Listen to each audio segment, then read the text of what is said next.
దేవుని పట్ల ఒక వ్యక్తికి ఎప్పుడైతే విశ్వాసంతో ఆ వ్యక్తి నింపబడతాడో, ఆ విశ్వాసము అనేది ఆ వ్యక్తిని క్రీస్తు కొరకు సాక్షిగా నిలబెడతాది. ఇప్పుడు దేవుని బిడ్డలారా, ఎప్పుడైతే ఒక వ్యక్తి జీవితంలో విశ్వాసము బయటికి వెళ్ళిపోయి అవిశ్వాసము అనేది ఎప్పుడైతే ఎంటర్ అవుతుందో ఆ వ్యక్తి యొక్క మనస్సాక్షి అపవిత్రపరచబడుతుంది.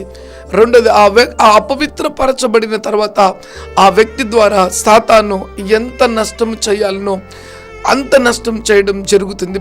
అందుకే దేవుని వాక్యం చెప్తుంది, క్రైస్తవ జీవితంలో ఎన్ని భయంకరమైన విపత్తులు ఎదురైనా, శోధనలు ఎదురైనా, నిందలు ఎదురైనా, అవమానాలు ఎదురైనా, అననుకూల పరిస్థితులు ఎదురైనా, పిలిచిన దేవుడు నమ్మదగిన వాడు, నిన్ను ఎంత మాత్రం కూడా చెయ్యి విడిచిపెట్టేటువంటి దేవుడు కానే కాదు. కాబట్టి శాశ్వతమైన ప్రేమతో ఆయన నిన్ను ప్రేమించాడు.